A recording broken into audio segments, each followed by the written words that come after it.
Hello, in lauda mem. Don't tumakan video at chuan hey mission pa hi kan react doon ani.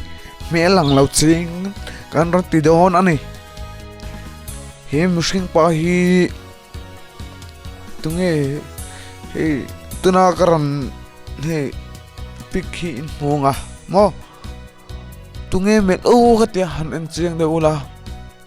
vanam chunglam han mel han ti doon nila amel silava mau chupon ise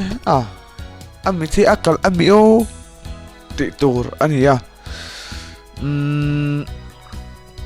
he video hi ni zan akhan status akhan anron manga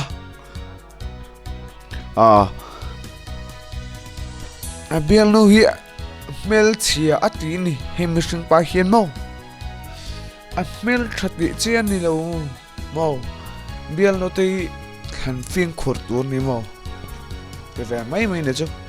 yen phot mengu eng poni se boi thla chen pai bialnu chu mer tha em mer tha na man te mo Utawk is so lik tu rang the em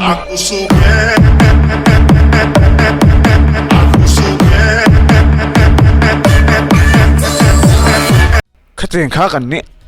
ngating em bialnu hi anei fu lo nge mo ama hi na thlang fu lo Utawk ngati ni mo bialnu hi than phing khur tur ngati thin ngeu bialnu kan than phing khur lo che ke mani po khi kan na le thin o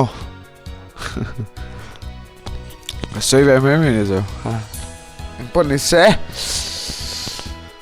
bialnu hi khoya mi nge ne o kati ani chu tiang khopa he Utawk ang te chmo avam mel chu em ve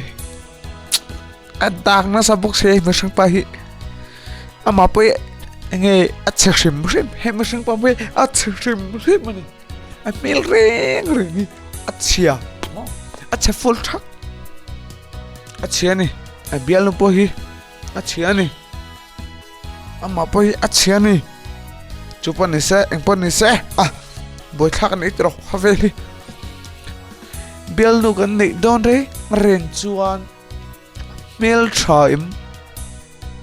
kan en masathi tur ani mong thau boi thak e be ni nom mong thau te hat do tok tok meu ni nom tat